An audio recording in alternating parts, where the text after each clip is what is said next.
Welcome back to the deep dive. Today, we're plunging into a topic that truly defines what makes a profession not just effective, but uniquely itself. Yeah, it gets right to the core. We're talking about occupational therapy, and specifically how its core theories and models aren't just, dry academic concepts, Definitely not. but the living, breathing guides for everyday practice.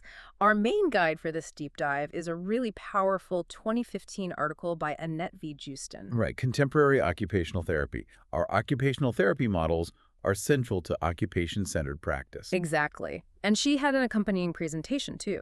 These sources, well, they make a compelling case we absolutely need to explore. So our mission today is to sort of uncover how these conceptual models in occupational therapy truly anchor practitioners, Keeping them focused. keeping them laser focused on the client's unique occupational needs and, crucially, maintaining their professional identity. Yeah, that identity piece is huge. So if you're intrigued by healthcare or the essence of professional identity or simply how theory brilliantly translates into real-world action, then this deep dive is crafted just for you.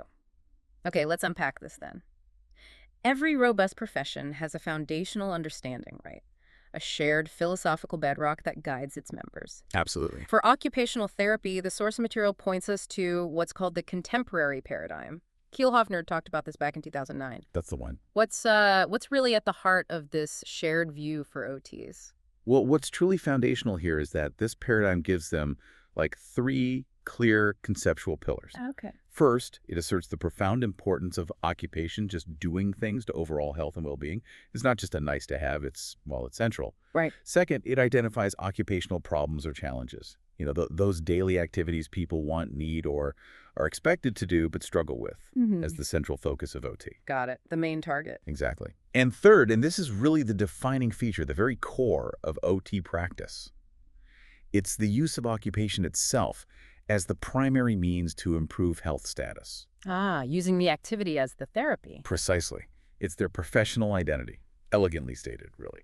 So for you, the listener, this isn't just abstract jargon. This is literally the North Star for occupational therapy. It's the profound belief that engaging in meaningful daily life is the key therapeutic medium.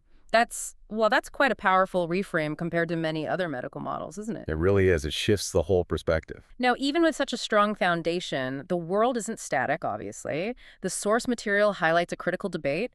Gustafson, Molyneux, and Bennett back in 2014. Yes, that paper. They put forward this idea that OT interventions must be occupation-based and unique to occupational therapy to truly align with this contemporary paradigm. Strong stance. What was the core risk they identified if OTs didn't sort of adhere to this strict interpretation? Well, they raised a significant alarm, really. Their concern was that if OTs relied too heavily on evidence-based practices that aren't specific to OT, Okay. essentially techniques or approaches that other healthcare professions could also use, well, there's a real risk of the profession drifting backward. Backward how? They worried about a regression towards the biomedical impairment-focused approaches that were prevalent maybe mid-20th century. Right, focusing just on the problem, not the person's life. Exactly, which would inevitably dilute their unique professional contribution, making OTs almost, indistinguishable from other providers in some ways. That's a serious concern about professional drift, losing that uniqueness. Definitely. So how does Joosten, our primary source here, respond to this challenge? Does she advocate for OTs to only use practices that are exclusively theirs? Joosten's response is, I think, a crucial nuance, and it's where this discussion gets really interesting. Okay. She argues that OTs absolutely can, and in fact need to, use evidence and techniques that aren't unique to occupational therapy.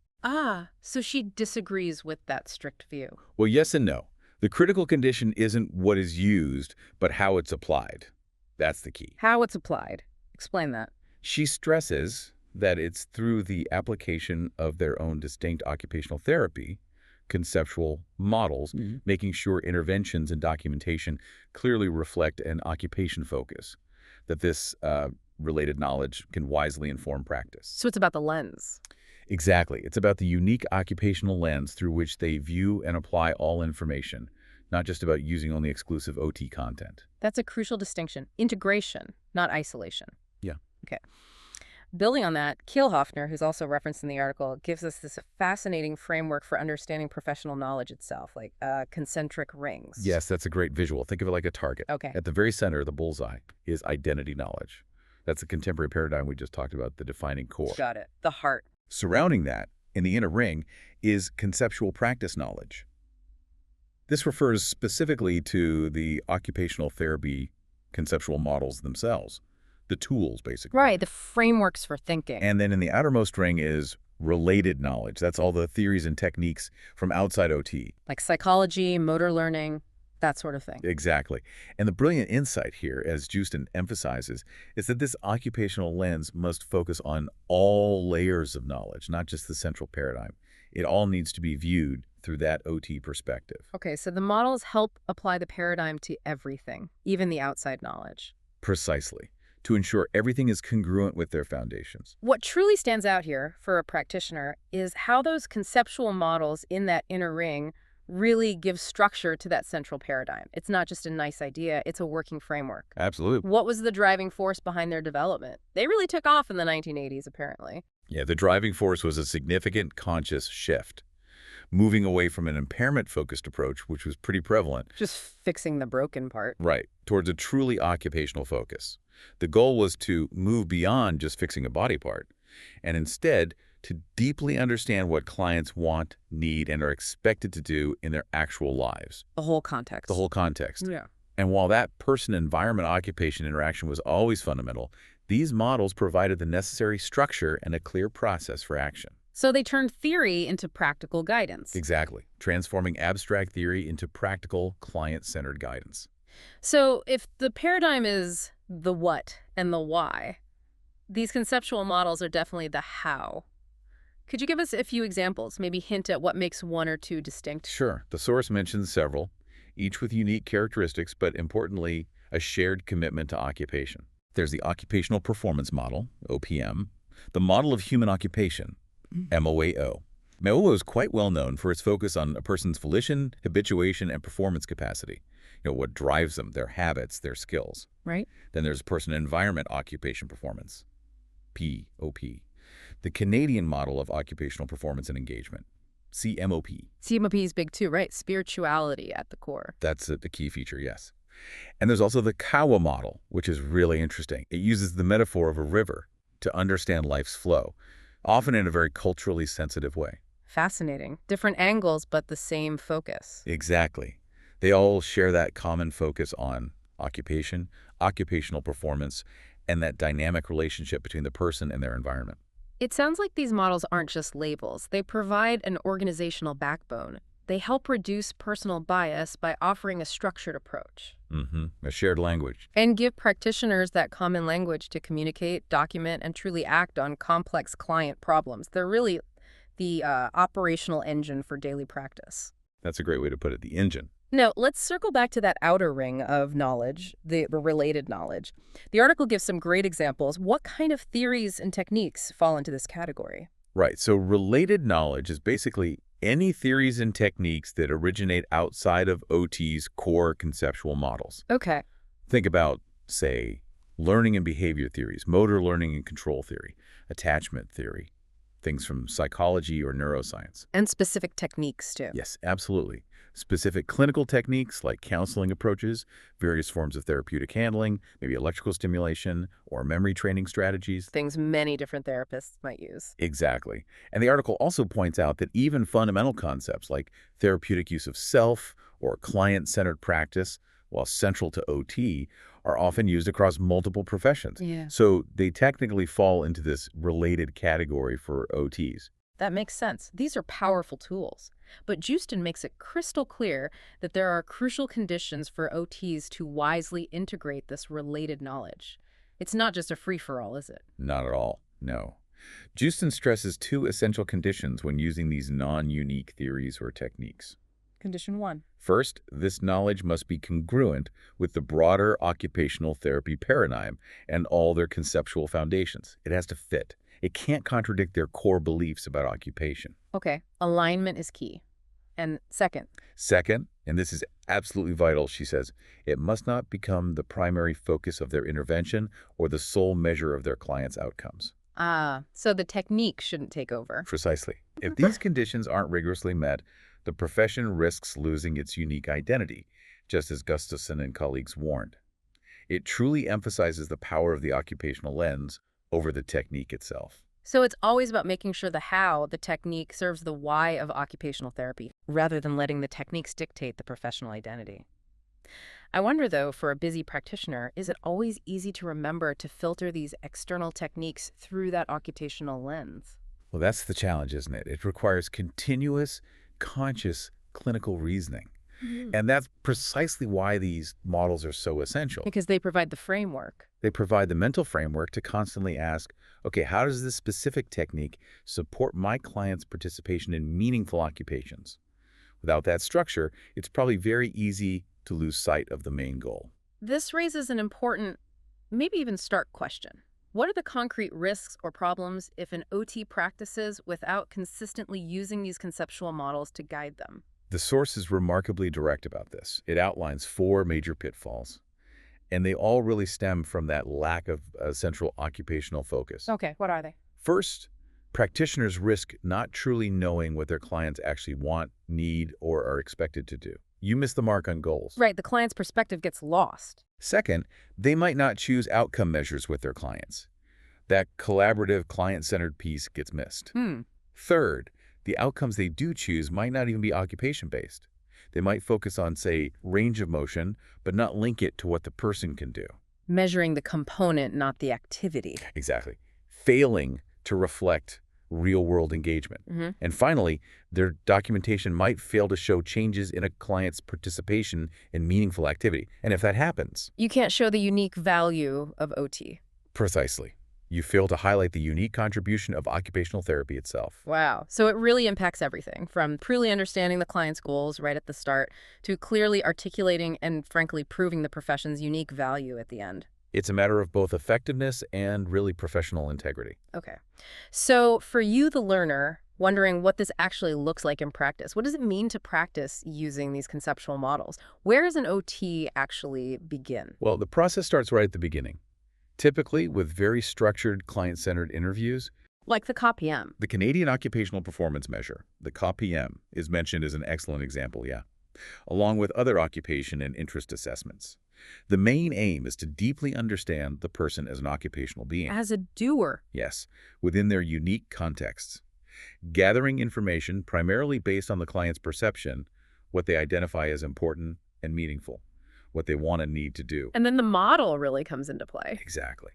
Once that rich client-centered information is gathered, the chosen OT model is applied.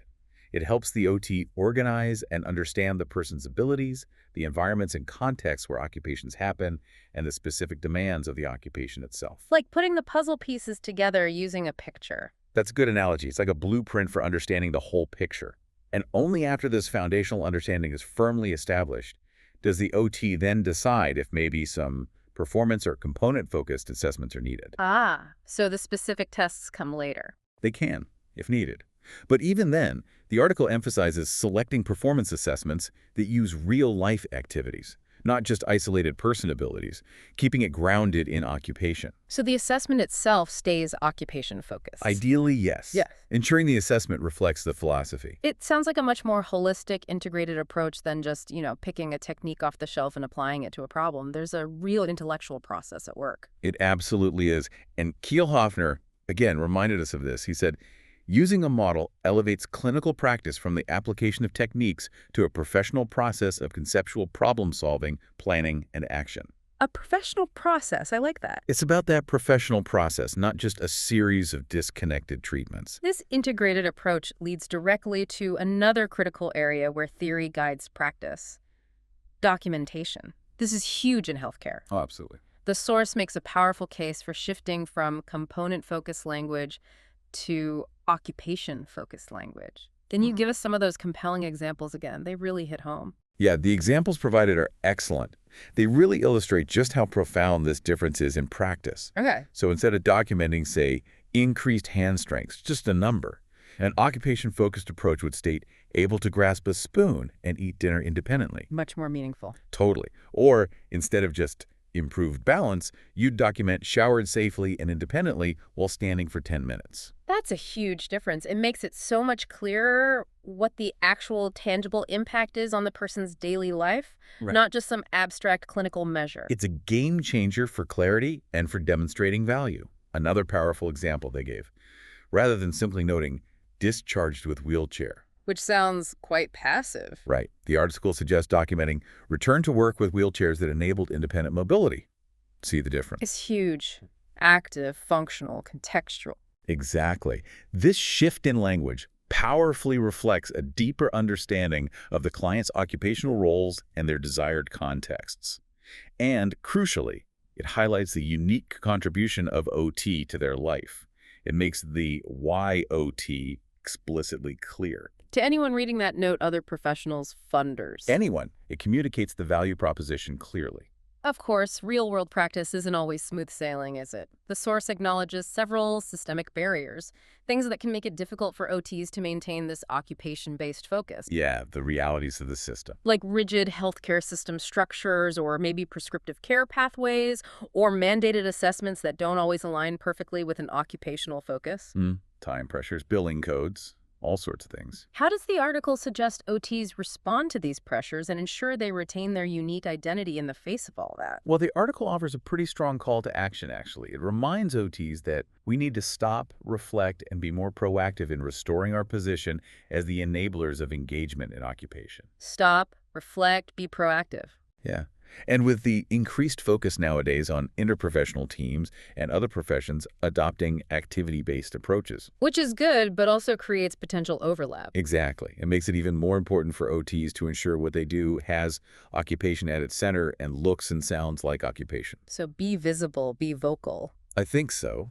Continuous advocacy for their unique perspective in practice, and especially through their documentation. Yeah. It's about being clear about their distinctive approach. So wrapping this up, what does this all really mean for us? This deep dive into Joosten's work, building on Kielhofner and others, it really underscores the critical, almost existential importance of these occupational therapy conceptual models. It really does. They're foundational. They provide the bedrock for professional identity, they guide the wise integration of external evidence, they help prevent the profession from drifting back to less client-centered approaches.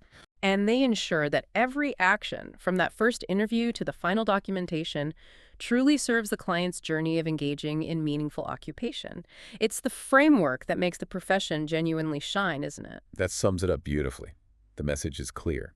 Keeping occupation at the center requires that constant integration of knowledge, Yeah. strong clinical reasoning, truly collaborative goal setting with the client, and accurate reporting of how occupation emerges and changes through practice. The paradigm gives the stability, the models give the process. Yes, the contemporary paradigm provides that unwavering stability, but it's the conceptual models that provide the adaptability and the structured process for everyday excellence. Okay, so here's a provocative thought for you, our listener, to chew on as we finish. The real challenge for any profession, maybe, isn't just what evidence or techniques it uses, but how deeply its foundational theories and models frame and guide those practices.